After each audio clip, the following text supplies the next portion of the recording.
Il y a des joueurs qui laissent une trace indélébile, non pas par la longueur de leur carrière ou par un palmarès étincelant, mais par la fascination qu'ils suscitent. Samir Nasri appartient à cette catégorie. Élevé au rang de prodige dès son adolescence, il fut rapidement champion des années 2000 et 2010. Mais hors du terrain, son caractère bien trempé, son rapport complexe avec les médias et certaines polémiques l'ont empêché de s'imposer comme un leader incontesté.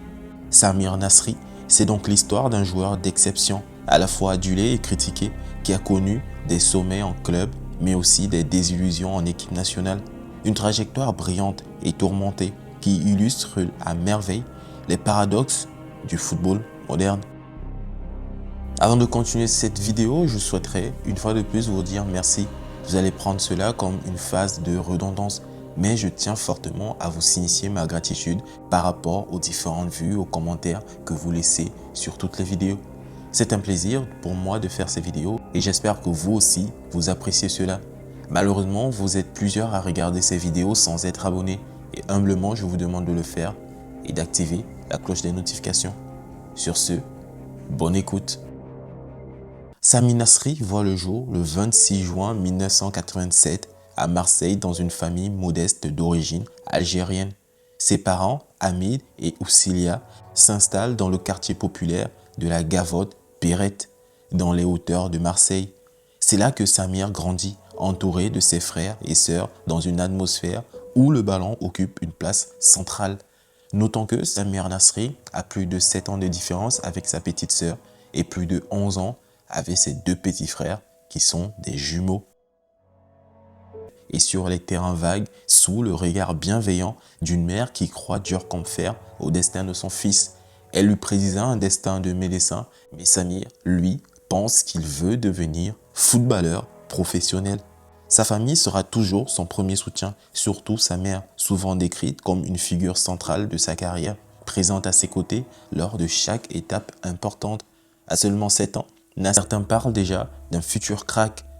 Cette précocité attire les recruteurs de l'Olympique de Marseille, qui l'intègrent au centre de formation de la commanderie lorsqu'il n'a encore que 11 ans.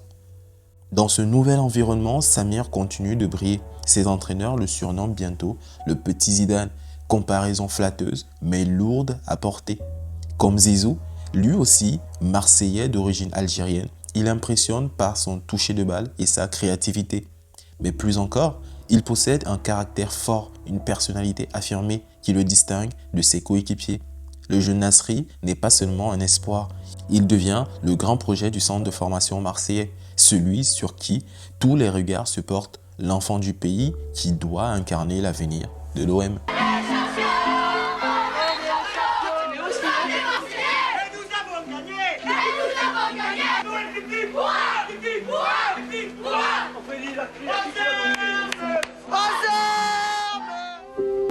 Bientôt. D'ici 3-4 ans. Ok, ça fera que 17 ans. Et alors? Non, c'est C'est une opportunité qui est venue, puis la saisie. Ouais. Bientôt. Pour l'instant, il faut que je joue au ballon, il faut que je travaille à l'école et après on verra la suite. N'importe où, je jouerai au foot parce que j'aime ça. C'est pas parce que je suis dans un club pro que ça y est, je dois jouer mieux. Non. J'aime le foot et je jouerai tout le temps comme ça. Quand Nasri intègre le groupe professionnel de l'Olympique de Marseille au début des années 2000, c'est tout un peuple qui attend son émergence. L'OM, club mythique mais en quête de stabilité sportive depuis le sacre européen de 1993, cherche désespérément un nouveau héros local. Et le jeune Marseillais, formé au club, incarne à la perfection cette expérience. Il fait ses premiers pas en Ligue 1 en septembre 2004 à seulement 17 ans sous les ordres de José Anigo. Dès ses premiers matchs, il impressionne par son aisance technique, sa capacité à éliminer et à distribuer des passes décisives. En 2005, il inscrit son premier but en professionnel et rapidement, il devient un titulaire régulier dans une équipe encore en reconstruction. À l'homme, je me souviens où Fabien me demande de plonger. Mais j'ai pas ce vice-là, je viens de débuter, je suis novice quoi. Mais ce qui frappe surtout, c'est son charisme naturel, balle au pied. Dans un vélodrome souvent exigeant, parfois impitoyable, Nasri séduit par son audace et son amour du maillot. Les supporters voient en lui un nouveau symbole, un enfant du quartier devenu star dans le club de ses rêves. On lui colle l'étiquette de Petit Prince de Marseille, ce qui nourrit autant l'admiration que la pression. Durant ses 4 saisons à l'OM, il participe à plusieurs campagnes européennes marquantes, notamment le parcours jusqu'en finale de Coupe UEFA en 2004. Même si à l'époque il n'était encore qu'une promesse, très vite il attire l'attention des grands clubs européens. En 2007, il reçoit même le prix de meilleur espoir de la Ligue 1, titre qui lui a été décerné par Zinedine Zidane. Une consécration qui confirme qu'il n'est plus seulement un talent local, mais un joueur promis à une grande carrière internationale. Pourtant, à Marseille, tout n'est pas simple. Nasri a un tempérament fort, parfois perçu comme de l'arrogance, et ses relations avec certains cadres ou dirigeants ne sont pas toujours fluides. Le public marseillais, passionné mais exigeant, le critique parfois pour un manque de régularité ou pour une certaine attitude jugée individualiste. Finalement, à l'été 2008, après plus de 160 matchs sous le maillot olympien, Nasri prend une décision lourde de sens. Il quitte son club de cœur pour franchir un cap dans sa carrière en rejoignant la Première Ligue et Arsenal. Le transfert de Nasri à Arsenal en juillet 2008 pour environ 16 millions d'euros marque un tournant décisif dans sa carrière. Arsène Wenger, connu pour son flair avec les jeunes talents, voit en lui un joueur parfaitement adapté au style offensif et technique des Gunners. Pour Nasri, c'est l'opportunité rêvée, évoluer dans l'un des championnats les plus compétitifs du monde au sein d'une équipe jeune, ambitieuse et fidèle à un football spectaculaire. Dès son arrivée, il s'impose par son intelligence de jeu et sa capacité à créer des décalages. Il inscrit même un but dès son premier match en Première Ligue contre West Bromwich Albion. Très vite, il se lie d'amitié avec Cesc Fabregas, capitaine et maître à jouer d'Arsenal. Leur complicité technique, faite de passes rapides et de mouvements fluides, illumine le milieu de terrain des Gunners. Cette association est perçue comme l'une des plus belles promesses de l'équipe londonienne, appelée à reconquérir les sommets du football anglais. Mais derrière les éclats de génie, Arsenal traverse une période compliquée. Le club peine à remporter des trophées malgré la qualité de son effectif. Nasri, lui, progresse, gagne en régularité et en influence au point d'être nommé joueur de l'année d'Arsenal en 2010-2011. Après une saison exceptionnelle où il inscrira 15 buts, toutes compétitions confondues. Cette année-là, il est même nommé pour le titre de joueur de l'année en Première Ligue, une consécration qui montre qu'il est arrivé parmi l'élite. Cependant, sa personnalité et son caractère tranché refont surface. Une relation particulièrement tendue avec William Gallas, alors capitaine d'Arsenal et lui aussi international français, éclate au grand jour. Les deux hommes ne s'entendent pas. Sur le terrain comme en dehors, Gallas, réputé autoritaire, critique publiquement certains jeunes joueurs. Et Nasri se sent directement visé. L'animosité entre eux deviendra un sujet médiatique, révélateur de la difficulté de Nasri à s'intégrer pleinement dans certains collectifs. Malgré cela, son passage à Arsenal reste marqué par l'image d'un joueur spectaculaire, élégant et décisif, mais frustré par l'absence de titre.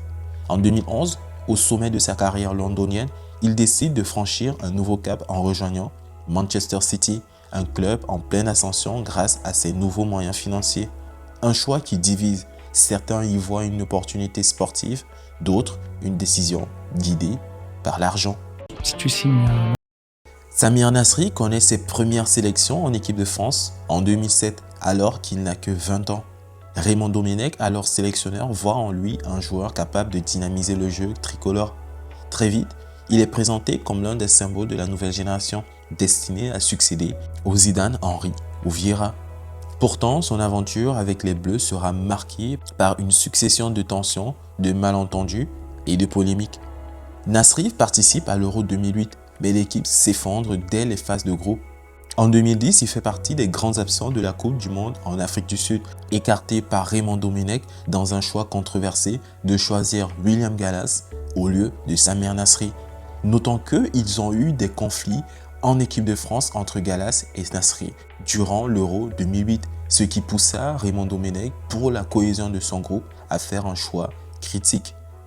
Gallas ou Nasri, et son choix sera porté sur William Gallas. C'est sur l'ère Laurent Blanc après le fiasco de Nisma qu'il retrouve une place plus régulière, devenant même capitaine à l'occasion d'un match amical. Sur le terrain, son talent est indéniable, sa capacité à organiser le jeu et à marquer dans les grands rendez-vous en fait un joueur clé. Mais hors du terrain, son caractère continue de diviser. Le tournant survient lors de l'Euro 2012 en Pologne et en Ukraine. D'abord décisif contre l'Angleterre où il inscrit un superbe but, Nasri se retrouve rapidement au centre des critiques médiatiques. Après son but, il célèbre en visant directement les journalistes, leur agressant un ferme « ta gueule ». Resté célèbre. Le clash est frontal. Nasri estime être injustement ciblé alors que la presse lui reproche un comportement arrogant et individualiste. La tension culmine après l'élimination des Bleus en quart de finale contre l'Espagne. En zone mixte, il s'emporte de nouveau contre un journaliste confirmant son image de joueur ingérable. Cette séquence sera fatale. En 2014, malgré une saison pleine avec Manchester City, Didier Deschamps décide de ne pas le convoquer pour la Coupe du Monde au Brésil. Un choix que Nasri vit comme une immense injustice, lui qui considère que ses performances sportives méritaient la sélection. Il ne rejouera plus jamais avec les Bleus, à seulement 27 ans. Pour lui, cette mise à l'écart restera la plus grande blessure de sa carrière et le symbole d'un talent national gâché par des conflits extra-sportifs. En 2011, Nasri rejoint Manchester City pour environ 28 millions d'euros. Le club, alors en pleine révolution, sous l'impulsion de propriétaires émiratis, attire les plus grands talents pour devenir un géant du football anglais. Pour Nasri, c'est une occasion de gagner enfin des titres après des années de frustration à Arsenal. Dès sa première saison, il s'impose comme un élément clé du dispositif de Roberto Mancini. Sa technique et sa capacité à débloquer des situations compliquées apportent une dimension supplémentaire au milieu de terrain des Citizens. Et le 13 mai 2012, il vit l'un des moments les plus marquants de sa carrière. Manchester City arrache le titre de champion d'Angleterre dans les ultimes secondes du dernier match face aux Queen's Park Rangers. Nasri, titulaire, participe à ce sacre historique, le premier championnat remporté par City depuis 44 ans. Sous les ordres de Mancini puis de Manuel Pellegrini, il enchaîne les saisons solides, remportant un deuxième titre de Premier League en 2014 et plusieurs coupes nationales. Son but décisif contre West Ham lors de la dernière journée en 2014 reste l'un de ses faits d'armes majeurs avec City. Pourtant, malgré ses statistiques honorables et son influence dans le jeu, il reste parfois critiqué pour son irrégularité et son implication fluctuante. Avec l'arrivée de Pep Guardiola en 2016, l'aventure prend un tournant. Le technicien espagnol, exigeant dans son approche tactique et physique, ne voit pas en Nasri un joueur adapté à son système. Après un prêt au FC Séville et des blessures à répétition, l'histoire d'amour avec City touche à sa fin. Elle reste pourtant l'une des périodes les plus fructueuses de sa carrière. 5 saisons, 2 Premières Ligues, une Coupe de la Ligue et une reconnaissance internationale.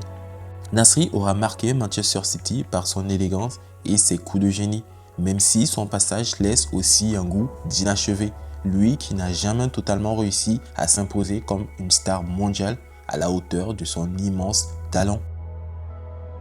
Après son départ de Manchester City, Samir Nasri tente de relancer sa carrière, mais le destin semble s'acharner. En 2016, il est prêté au FC Séville, où sous les ordres de Jorge Sampaoli, il retrouve par instant des éclairs de son talent.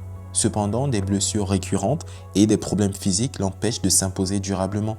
Pire encore, en 2018, il est suspendu plusieurs mois pour avoir enfreint le règlement antidopage, une sanction qui va sérieusement fragiliser la suite de sa carrière. Il tente un dernier défi avec l'Antalyaspor en Turquie, puis revient brièvement en Première Ligue avec West Ham en 2019. Mais le corps ne suit plus.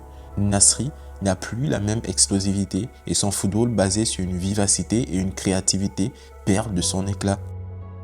En 2021, à seulement 34 ans, il annonce officiellement sa retraite sportive, mettant un terme à une carrière aussi brillante qu'inachevée. Pourtant, loin des terrains, Nasri ne coupe pas avec le football. Très vite, il rejoint Canal+ en tant que consultant. Sur les plateaux, il dévoile une autre facette de sa personnalité, celle d'un homme plus posé, jovial, souriant, capable d'analyser le jeu avec lucidité et de raconter les coulisses du football avec une franchise désarmante. Ce rôle de consultant lui permet de retrouver une certaine proximité avec le public français, tout en redonnant à son nom une image plus apaisée que celle laissée lors de ses années en bleu. Samir Nasri restera l'un des plus grands talents de sa génération, un joueur au toucher de balle rare, capable d'inventer des solutions que d'autres ne voient pas. De la Castellane à Marseille, d'Arsenal à Manchester City, il a marqué le football européen par son élégance et sa créativité. Mais sa carrière est aussi l'histoire d'occasions manquées, de blessures, de conflits et d'une relation compliquée avec les médias et l'équipe de France. Pour beaucoup, il incarne l'archétype du joueur génial mais incompris, celui qui aurait pu viser encore plus haut. Son exclusion des Bleus en 2014 restera comme la grande injustice de sa trajectoire, tout comme son incapacité à franchir définitivement le cap qui l'aurait placé parmi les meilleurs du monde. Aujourd'hui, Nasri n'est plus sur les pelouses, mais son parcours continue d'alimenter les débats et la nostalgie, car malgré ses zones d'ombre, il restera toujours ce meneur de jeu fantasque, adulé par certains, critiqué par d'autres, mais jamais indifférent. Le football français, lui, garde en mémoire ses dribbles chaloupés, ses passes inspirées et ses coups d'éclat. Samir Nasri, c'est l'histoire d'un talent brut, d'un enfant de Marseille qui a grandi trop vite et dont la carrière restera toujours une énigme fascinante. Ce fut un plaisir de vous faire cette vidéo. Si cette vidéo vous a plu, n'oubliez pas de me dire en commentaire quel a été votre avis sur Samir Nasri après son passage en équipe de France et après qu'il soit devenu consultant pour Canal+. Pour moi, c'est un consultant que j'apprécie beaucoup. Écoutez, ses analyses sont fines, justes et c'est avec une certaine fierté que j'apprécie l'écouter. Car pour moi, c'est un joueur qui a compté dans mon évolution et dans ma vie. Sur ce, les amis, je vous dis prenez soin de vous et peace, la famille.